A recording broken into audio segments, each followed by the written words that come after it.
How's it going? Welcome to a new video. Today I thought I would do something a little bit different and take everybody on a little journey behind the scenes, explain what I used to do and something that I previously worked on that might offer a little insight into the world that I used to inhabit. So today we're going to take a look at a TV show that roughly costs about £1 million an episode to make and what it's like to work on that.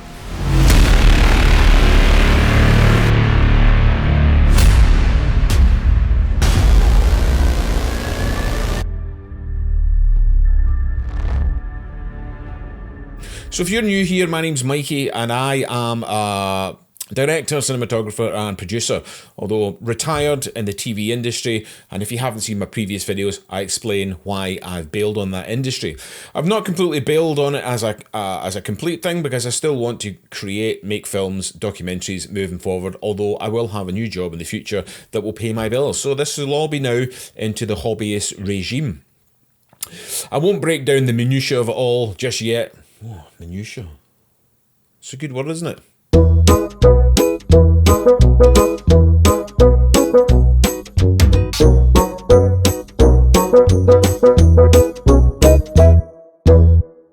Now today we're going to talk about BBC Two's Amazing Hotels Beyond the Lobby.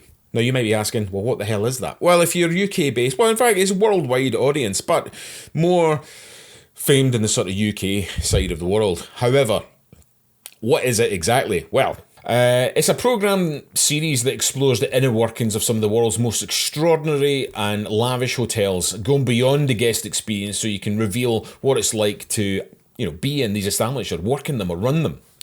There's two hosts and they immerse themselves in the operation of each of the hotels that they're in, and they work alongside the staff and the departments, and they learn all about what they do, how they do it, and how the hotel can sustain its position within the community. Is it innovating? Is it groundbreaking? And it also delivers this educational and factual look on the inner workings of the service trade. Now, like I said, well, it's in its current season of 5 now. Well, it's finished current season 5. I worked in season 4, but I'm going to break down one of those episodes that I worked on as a director and cinematographer. So first and foremost, what was my role on the show? Right, well, my credit on the show was known as a DV director. A DV director, depending on who you speak to, has a different meanings. It's an old school term, digital video, DV, or director videography. It's a kind of middle of the road kind of role. It still has a directorial element to it, but it also has more of a tech side, camera operation and various other bits and bobs to it.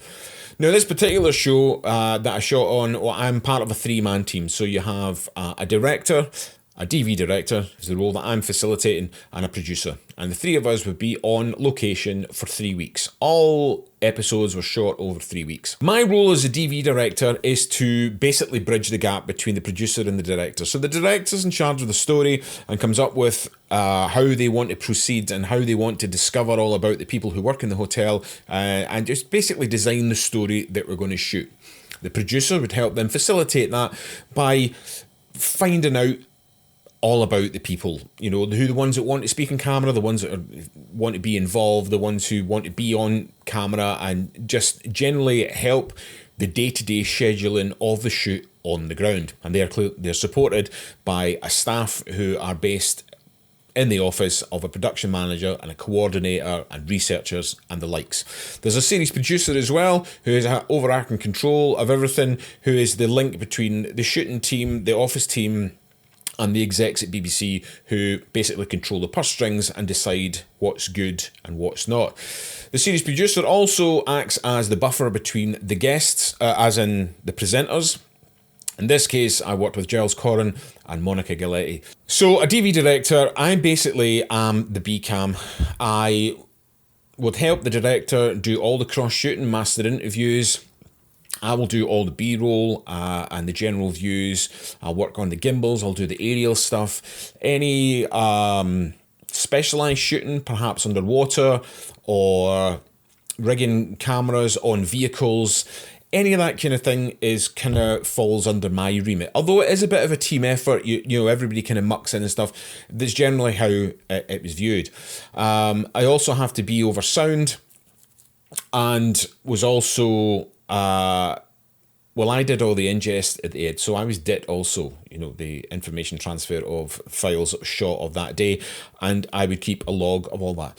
So my job, rightly or wrongly, I might add, because I know there might be people who work in this industry who'll be kicking off about why I do so many roles within that, but that's just the way it is. It swings and roundabouts. I'm not saying it's right, I'm just saying that's what I had to do, and if I wanted to earn a crust, that's just how it was. So that was my role. So now you know what the show is and what I did on the show. The episode I'm going to talk about, let me tell you about where it was and what hotel it is. So if you're familiar with the island of Madeira, Madeira's a really lush volcanic island in the Atlantic Ocean, and it's renowned for its rugged landscape, gardens and its wine. It's an autonomous region of Portugal, archipelago island situated in the North Atlantic Ocean. It's got a subtropical climate, rich cultural heritage. The capital is Funchal, and it combines a historical charm with modern amenities. It serves as a gateway to exploring the island's natural wonders, including some of the forests, which is UNESCO World Heritage Site as well. Funchal is where you fly into as well. I flew into there from London, which is a mental airport in itself. Well, not the airport. The runway is built on stilts, kind of man-made thing. It's really cool. It looks a bit precarious when you drive under it because it spans over the motorway, and as you come in, it's pretty crazy. And the winds in Madeira can be pretty, so landing and takeoff can be a wee bit interesting. So that's a little bit about Madeira. Now, the hotel we're filming in is a place called Reed's Palace, which is owned and operated by the Belmond Group. The hotel opened in 1891. It's with a reputation as a haven for the elite, which blends its old world charm with modern luxury. It's situated in Funchal, the capital itself, and epitomises that sort of timeless elegance and luxury. William Reed's the man responsible for it, which, like I said, he opened it in 1891. And the hotel quickly became a sanctuary for the elite, attracting royalty, politicians, artists and celebrities with its exquisite service, breathtaking views, and a secluded ambience. It's renowned for its architecture. It sits perched up on top of a cliffside overlooking the Atlantic Ocean. But it elegantly blends its design and its natural surroundings, and the guests that stay there get these massive sea views, and they get access to lush gardens that are built within the grounds of the hotel. But it's played a significant role in shaping Madeira's tourism industry, attracting international visitors and contributing to the local economy. Its reputation for luxury and impeccable service has pretty much set a standard for hospitality on the island, making it a cornerstone of Madeira's appeal as a travel destination. And I can confirm that it is indeed a fantastic hotel. Great staff, run by a great team, and I very much enjoyed my time there. First things first, pre-production. Now, I didn't really have a lot to do with pre-production for a couple of reasons. The first one being that the director and the producer, when they were hired, it's effectively their job. Now, I'm not saying this is right or wrong. This is just how the process is. The director and the producer, together with the series producer, come up with a plan. They know where the hotel is and they know where it's going to be. So what they have to do is they have to go and do a recce. They go out for a week to the hotel and they spend time there, living in it, meeting the staff, meeting the manager, meeting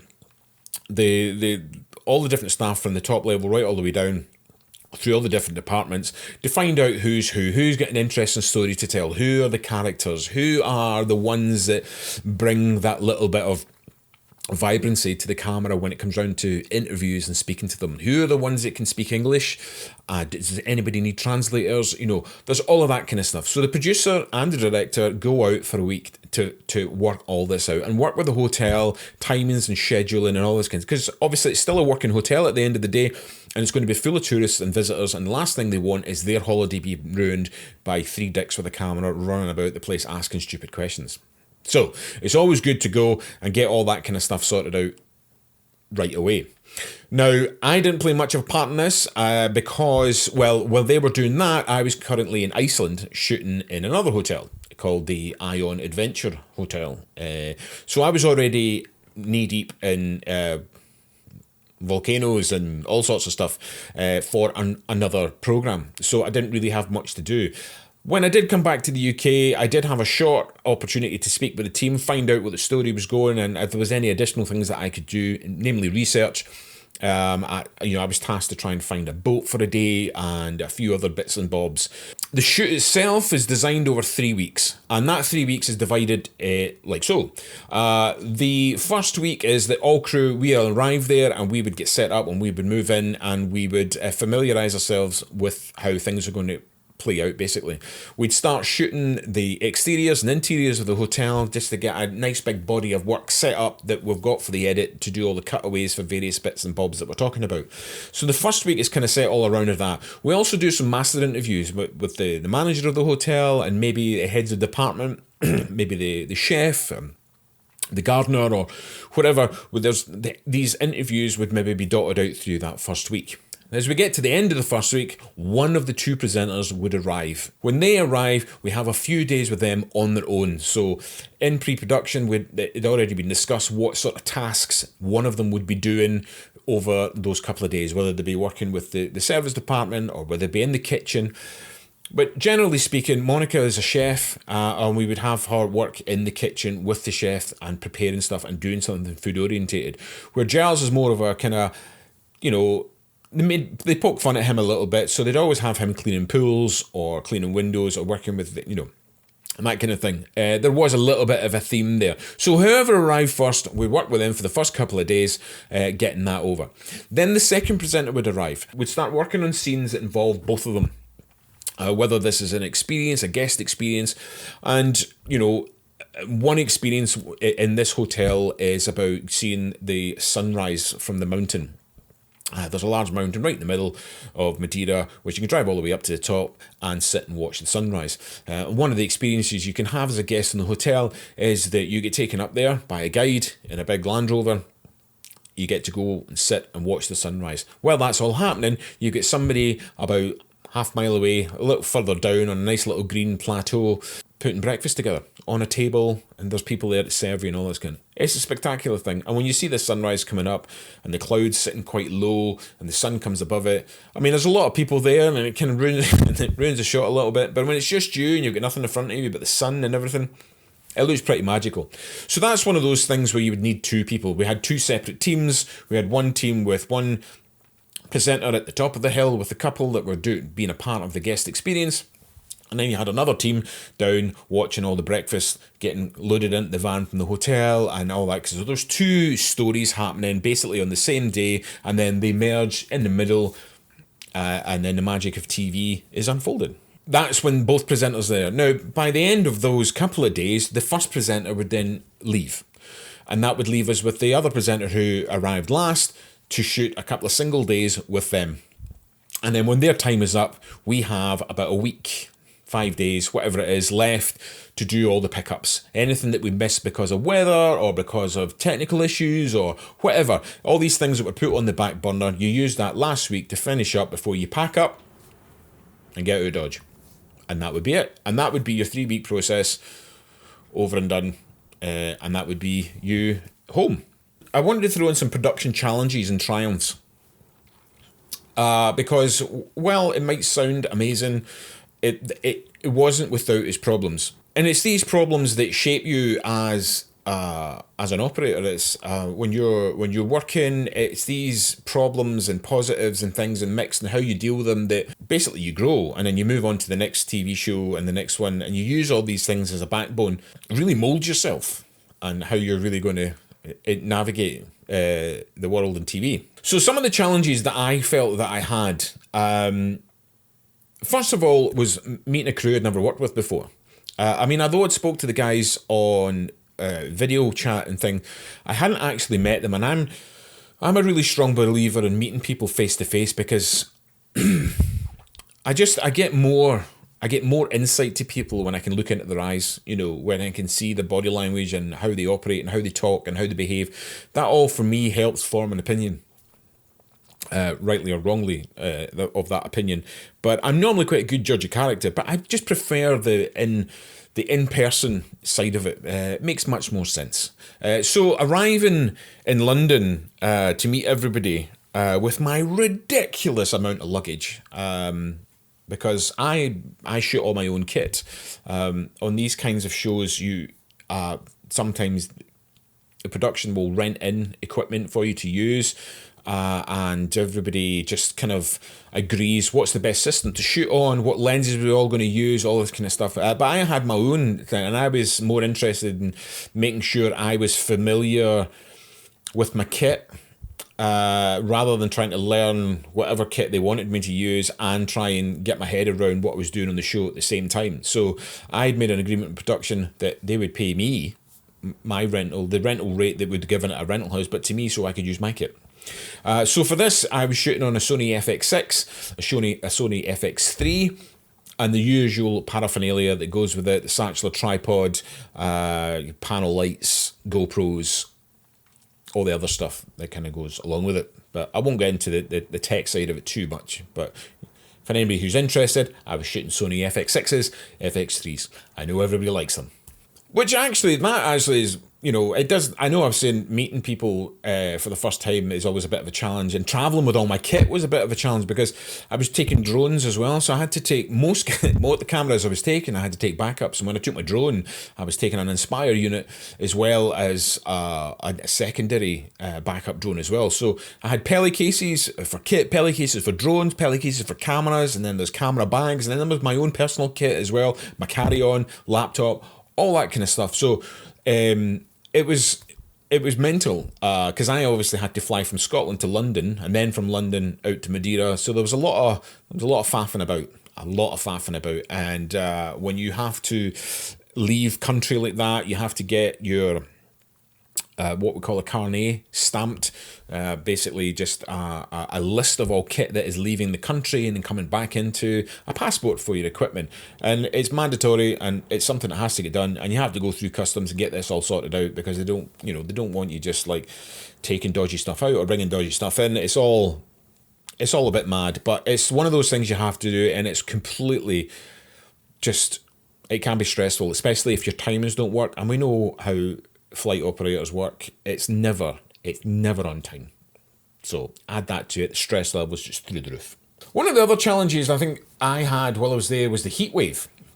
Now, this was 2022, and was it? Yeah, it was 2022, and there was this mad heat wave had come across from Europe right across into the Atlantic.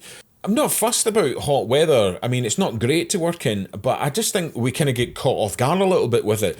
But this heat wave had pushed across from Italy and right across from sort of mainland Europe, and it just added to the heat. So there was days that it was peaking at 39, 40 degrees Celsius.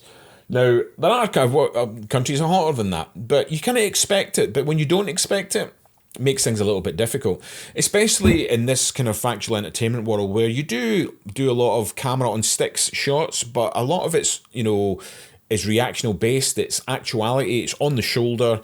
And although the FX6 isn't a particularly heavy camera, once I've added everything else onto it, it does become a pretty, not heavy, but the longer you have it on you, you tend to notice that one a wee bit, and the heat just saps your energy. So, you're constantly drinking, you're constantly going to the toilet, then you're needing to eat, and your energy's being sapped all the time, and we were quite sensible about it. But I did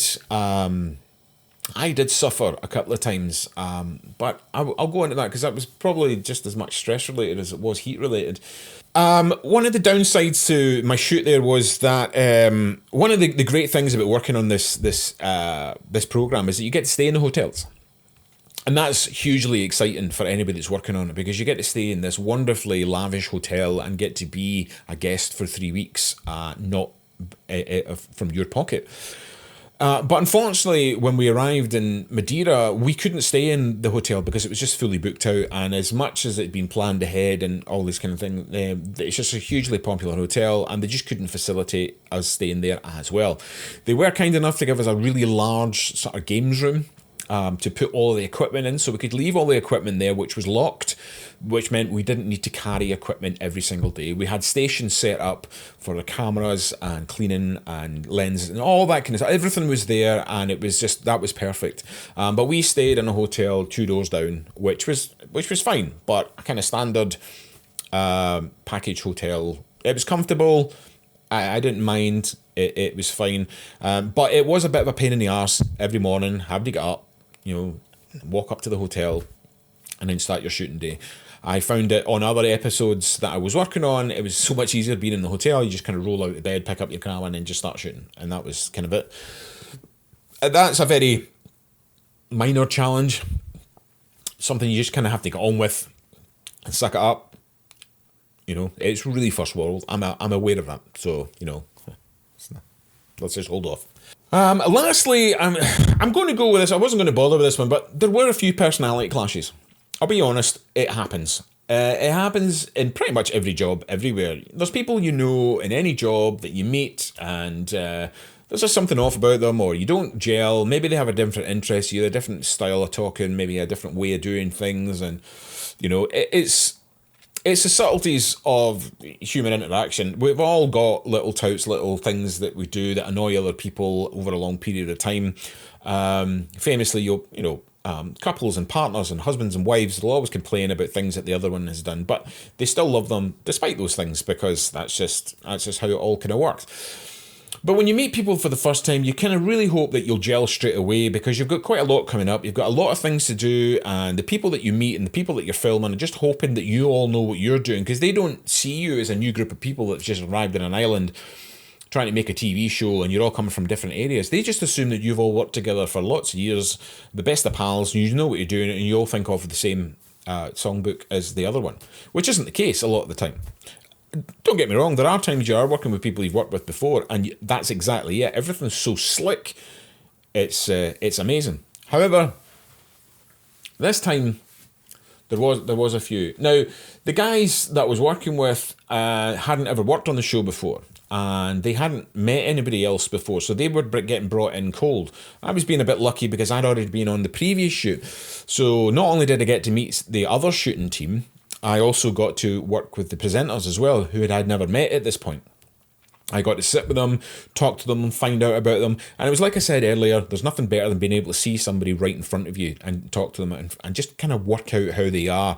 And if there's any telltale things that might help you later on down the line. Now, meeting Monica and Giles in Iceland was hugely beneficial for me, because it gave me an understanding of who they are. You read about them in the news, you read about them in other programs, but you just can't take that as as a factual thing. And it's the same with most celebrity or hosts or whatever. You kind of have to meet them for yourself to find out what they're like. So when we arrived in Madeira, the other two guys were kind of like, what are they like? What's their schedule like? Are they on time? Are they good fun? Are they this? Are they that? And I had that information, and this was based off of my experience. I was like, oh yeah, they're great. They're just people who want stuff done. They need to know that you know what you're doing, and timings are very important for them, because they have lives out with of this TV program. They've got work to do. They've got phone calls to make. So everybody just wants to have this big machine moving forward. All great. Little bit of insight. Lads were happy about that. Not entirely too sure it went as well as that. And when the presenters did arrive, there was a bit of a clash of personality between them and the director. And it pretty much set the stage for how things were going to be. How you deal with that, though, is... well, it's tricky. Because you're in the middle of a shoot. You're in the middle of an island, an archipelago island in the middle of the Atlantic. You're miles away from home, you're in the middle of a heat wave, you're surrounded by people you've just met, and you're trying to make a TV show. And you're in a hotel that's fully booked, full of customers, and full of staff who are working at their normal level because they've got a luxury hotel to run. And then you've got a TV crew running about, which is just pushing up that stress level even more to absolutely everybody. So you need to be totally on your A game. Unfortunately, the guys, I think, came from different backgrounds, I didn't really have a bar to measure this all to, so I quickly adapted to my situation. They shot in more factual based programs. I know that I think the director used to work on like engineering shows and kids shows and all that kind of thing. So it's slightly different in terms of its content, and that could have had something to do with it. Who knows? But the presenters were they were just in a place where they just weren't feeling the vibe at all. And I got myself kind of locked in at this position in the middle where I was kind of getting stories from one side, stories from the other. And then it quickly became apparent to the hotel that there was something wrong. And the hotel were then starting to wonder what was going on. So you've got this kind of weird triangle happening. And I'm not going to, because it just becomes gossip at this stage if I go any further. All I can say is that there were some challenges there and that I had to really step up. That would be one of my triumphs as well. So while it was a challenge having to deal with that, it was a triumph that I managed to sort it out. And I feel really good about that because it meant my directing skill and style really kind of stepped up. I could, become a mediator and I could come in and try and solve a few problems there. Solving ongoing technical problems as well because I was dealing with my own sound. I was dealing with the heat, the camera equipment, shutting down because of the heat and having to plan it around that. So doing weather checks in the morning, where we were shooting, if we were in exposed areas, could we get any shade? All those kind of things, just thinking ahead, thinking like a snooker player almost, 5 or 6 shots ahead just to see how things are going to, just making sure you could see it to the end without having any major loss of kit. In my whole time there, I met some really interesting people. There was a liaison between the hotel group and the hotel who was lovely. We spent a lot of time with her and she was really good fun. There was a liaison for the hotel as well who was there and she was very attentive and always looked after us and always made sure we had water and food and anything that we wanted. They were just super, super, super, super nice people. The general manager, Chiriaco, was a lovely man. He was getting a bit stressed out with things that were going on because he had holidays and family time and all that kind of booked in, and he was very accommodating. And I just couldn't thank the guy enough. They were really, really super people, and all the staff as well. Everybody we met, from the guys that were fixing repairs and maintenance and all that kind of who fixed my headphones. Actually, see my Bose headphones. I don't know how well you're going to see that mad screw there. Let's see. Yeah, so this screw here. Yeah, maintenance guy. I was using those headphones for my audio, and the little pin came out, and he put a nice big, I don't know what size screw that is, but it's massive. But anyway, they still stood the test of time. I could have bought a new set, but I'm Scottish. I'm not spending money. Another thing I was going to just talk about was cultural immersion. Because I'd never been to Madeira before, I was quite intent on making sure that I sampled the cultural side of it.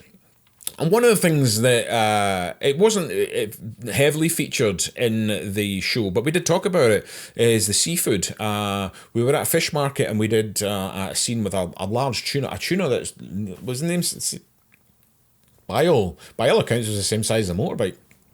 It was massive. And fresh tuna and how the hotel gets its things. But one of the things that Madeira is famous for is its scabbard fish.